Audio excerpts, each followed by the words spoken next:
PF की कापियाँ हमारे पास पड़ी हैं। घर में प्रॉब्लम है, मैंने बोला मकान मेरा गिर गया, मुझे पैसे चाहिए। बोलता मकान के लिए पैसे नहीं मिलेंगे। पीएफ के पैसे तो काटते हैं, जब हम मांगते हैं तो हमें दिए नहीं। इनसे बचाने के लिए या सब्सिडी खाने के लिए ये कंपनियां यहाँ पे नहीं आई हैं। ये हम लोगों को हमारा हक जो 90% लोकल लोग लगाने थे वो देने के लिए यहाँ पे आई हुई हैं। गवर्नर साहब द्वारा इंडस्ट्रियल पॉलिसी को लॉन्च किया गया, जिसमें अब कहीं ना कहीं आम जनता को भी ये विश्वास होने लग गया कि भाई आने वाले समय में रोजगार मिलेगा। पर जो इंडस्ट्रीज़ में ऑलरेडी काम कर रहे हैं उनकी क्या हाल है, वो किस परेशानी से जूझ रहे हैं, क्या उनको कोई परेशानी नहीं है, ये एक सवाल ज़रूर था। अगर ये सवाल इस समय सत्य प्रमाणित होता हुआ भी नज़र आ रहा है। क्यों? क्योंकि ये लोग इस समय रोड पर हैं, अपनी बात रख रहे हैं और जो चीज़ इनका अधिकार है यानी कि पीएफ, वो पीएफ ही अगर लोगों को ना मिले, एम्प्लॉयज़ को ना मिले तो क्या कीजिएगा। जी हाँ, ये एक बहुत बड़ा सवालिया निशान ज़रूर है और आज इसका सवाल का जवाब ज़रूर लेके रहेंगे और ये भी जानने की कोशिश करेंगे कि आखिरकार कितनी देर हो जाती है और पीएफ मिलने का नाम नहीं होता। चलिए बातचीत कर लेते हैं, पीएफ कितनी देर हो जाती है और मिलने का नाम नहीं रहता। देखिए मैम, पीएफ को लेकर अगर हम बात करें तो 15 साल हो गए इन लोगों को वहाँ पे काम करते हुए। 15, 12, 10 कम से कम 8 साल जिन लोगों ने लगाए हैं, उनको इन्होंने बोला कि जब आप कंपनी छोड़ोगे तो आपको पीएफ मिलेगा। कंपनी छोड़ने के बाद भी 1.5-2 साल हो गए हैं, इनको पीएफ जो है नहीं दिया जा रहा। अगर अब पीएफ बंद है तो 2 साल से इनको पीएफ अभी तक नहीं दिया गया। जब भी ये डिमांड करते हैं, इन लोगों को जहाँ कंपनी से निकाल दिया जाता है, जहाँ इनका शोषण किया जाता है। मैं सीधी सी बात करूँगा कि प्राइवेट कंपनी जो सिडको इंडस्ट्री सांबा है, वहाँ पे इनके साथ शोषण किया जा रहा है। किस बात का शोषण? अभी इन लोगों से भी जानने की कोशिश कर लेते हैं, किस बात का शोषण जो है वो आपके साथ में होता है? मैडम देखो, हमने इतनी देर 1.5 साल हो गया फैक्ट्री छोड़े हुए हैं। आज तक अगर हम फार्म जमा करवाने जाते हैं अंदर भी नहीं जाने देते हैं। क्यों नहीं बोलते हैं जो आगे चिमचे रखे हुए हैं वो बात नहीं करने देते हैं। गेट ही नहीं खोलेंगे तो जाएंगे कैसे? अगर फार्म करवाया भी होगा जमा तो इन्होंने पता नहीं जला दिए चाहे क्या किया। पीएफ आपको कितनी देर हो गई मिले हुए? अभी 15 साल हो गया। 15 साल हम फैक्ट्री में लगे हैं और एक साल हमने फैक्ट्री छोड़ दी। बोले पीएफ मिल जाएगा, फिर भी नहीं पीएफ दिया हमको।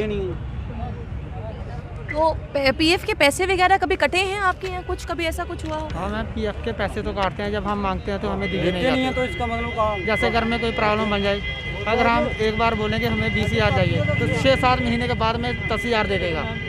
पीएफ की कापियाँ हमारे पास पड़ी हैं। घर में प्रॉब्लम है, मैंने बोला मकान मेरा गिर गया, मुझे पैसे चाहिए। बोलता मकान के लिए पैसे नहीं मिलेंगे। अच्छा, हाँ जी, एजेड कंडक्टर नाम है उसका, अशरफ। किस कंपनी में आप काम करते हैं और इस समय वो आपको किस तरह से ट्रीट करेगी? क्योंकि ये कहा जा रहा है कि शोषण जो है वो आपके साथ में होता है। किस तरह का शोषण आपको होता है? नहीं, शोषण यही करते हैं कि अगर हम उसको बोलेंगे कि हमें पीएफ चाहिए या कोई बाबू हमारे साथ बदतमीजी करेगा, कोई बोलता है गेट बंद कर दो उसका, ऐसी तरह से हमारे लिए करते हैं, शोषण करते हैं इनको। आपके साथ क्या हुआ? कितने साल हो गए आपको काम करते हुए? अब किस तरह की परेशानी? 15 साल हो गए।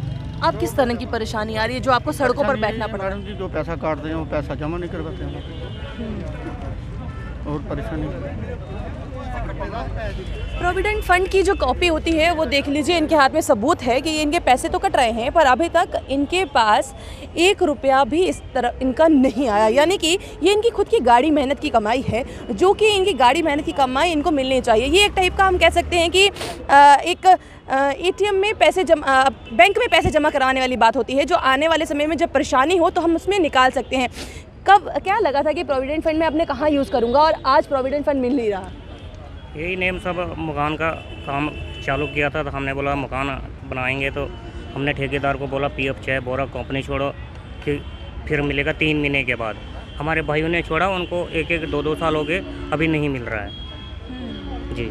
ये वो फंड्स हैं जो अपना पेट काट कर, अपनी बेजिस में से पेट काट कर, ये देखिए पेट काट कर 275 रुपये, 256 रुपये, 284 रुपये, 290 रुपये, 40 रुपये, ये एक पैसा काट कर अपने अच्छे दिनों में या बुरे दिनों में काम आने के लिए इन्होंने अपना पेट काट कर रखा है। उस कॉन्ट्रैक्टर ने इनका जो ये पीएफ काटा है, जब इनका बुरा समय आएगा, जब इनके बच्चे पढ़ाने होंगे, माँ बीमार हो जाएगी, बाप को कोई प्रॉब्लम हो जाएगी, बहन की शादी करनी होगी, घर टूट गया है उसके लिए रेनोवेशन करनी होगी, या फिर किसी और समस्या के लिए काम में लाना होगा, ये वो पेट काट कर इन्होंने रखा है। जो बेजिस हैं इनकी, अगर 290 रुपये, 275 रुपये, 260 रुपये ABC ग्रेड के हिसाब से रखी गई हैं, वो भी इनको पूरी जो है वो नहीं दी जाती। उनमें से अगर ओवर टाइम लगाएंगे उसकी डबल बेजिस होगी, वो भी इनको नहीं दी जाती। अपने हक के लिए अगर आवाज उठाएंगे या अपनी डिमांड रखेंगे तो इनको धमकियां दी जाती है, आपको कंपनी से निकाल दिया जाएगा, आप बाहर नहीं जा सकते, आपको काम बंद रखना होगा, आपको गेट के अंदर नहीं इंटर किया जाएगा। ये सारे काम जो हैं सांबा सिडको इंडस्ट्री में किए जा रहे हैं। एक और बीच में एक सवाल है, क्योंकि सबसे बड़ी बात जो देखने वाली होती है वो ये थी कि कोरोना काल में हमारे नरेंद्र मोदी जी ने जो जो बातें कही, चाहे ताली बजाइए, थाली बजाइए, दिया जलाइए, सब कुछ किया, कहीं ना कहीं उन्होंने जितने भी बिजनेस क्लास था उनको ये बात बोली थी कि सैलरी मत काटिएगा, चाहे हाफ सैलरी दीजिएगा पर दीजिएगा ज़रूर। अब क्या इनको वो सैलरी भी मिली है? ज़रा एक बार वो भी जान लेते हैं। क्या वो सैलरी आपको कोई मिली है जो आपने लॉकडाउन में काम नहीं कर पाए? परेशानी स्टार्टिंग में लॉकडाउन लगा था तो 1 महीने की उन्होंने हमें हाफ सैलरी दी थी, यानी 3-3 हज़ार रुपये हमें दिया था। ठीक है। तो उसके बाद मैम फिर उन्होंने कुछ नहीं दिया था, सिर्फ 1 ही महीने का अप्रैल महीने में जो हमें सैलरी मिली थी, उसके बाद वो भी हाफ सैलरी। आपको कितनी सैलरी मिली है? जेडे लॉकडाउन रहा ही ਉਹਦੇ ਵਿੱਚ कोई सैलरी लभी है? वो 20 दिन की, 20 दिन लगे हुए थे। नहीं, उसके बाद 1 महीने की। हाँ, 1 महीने की, उसके बाद हाफ सैलरी मिली थी। हाफ सैलरी मिली थी। देखिए, सैलरी का मैं आपको इशू बता रहा हूँ कि जो ऑलरेडी जो लॉकडाउन के बिना भी इन्होंने लगाते हैं, वो भी इनको बेजिस पूरी नहीं दी जाती हैं। अगर उसके ऊपर कोई आवाज़ उठाए उसको धमकी मिल जाती है।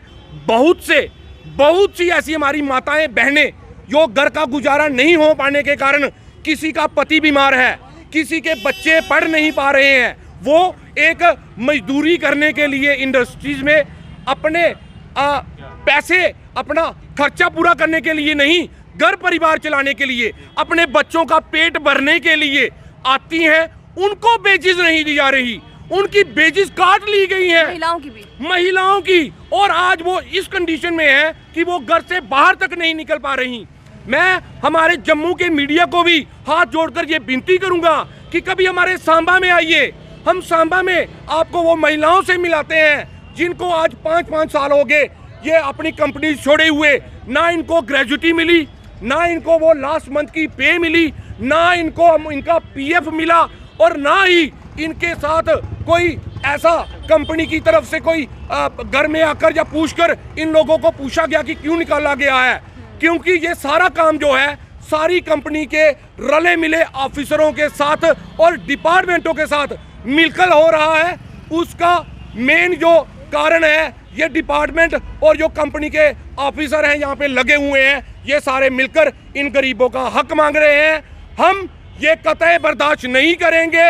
अगर हमें इन लोगों के लिए एक बड़ा आंदोलन करना पड़ा, आज सांबा से जम्मू आए हैं, जम्मू से अगर दिल्ली जाना पड़ेगा, माननीय प्रधानमंत्री के दिल्ली में जाके उनके ऑफिस के बाहर अगर हमें धरना लगाना पड़ेगा, इन गरीबों की आवाज़ हम उठाएंगे, इनके साथ ये गलत काम नहीं होने देंगे। कुछ दिनों में हम उन कंपनियों के नाम आपको इसी प्रेस क्लब में बताएंगे जिन्होंने इनका हक मारा है, जो इनका PF नहीं दे रहे हैं, जो इनको कम बेजिस दे रहे हैं, हमारी महिलाओं को तंग कर रहे हैं। उन सभी के नाम एक एक करके हम आइडेंटिफाई करके विद प्रूफ उन लोगों को लेकर यहाँ पे आएंगे और उन कंपनियों को LG साहब से, माननीय प्रधानमंत्री जी से रिक्वेस्ट करेंगे कि आपके कहने पर भी उन्होंने लॉकडाउन की पे नहीं दी, PF नहीं दिया, उनको बंद किया जाए, उनकी रजिस्ट्रेशन फेल की जाए। सिर्फ टैक्स बचाने के लिए या सब्सिडी खाने के लिए ये कंपनियां यहाँ पे नहीं आई हैं। ये हम लोगों को हमारा हक जो 90% लोकल लोग लगाने थे वो देने के लिए यहाँ पे आई हुई हैं।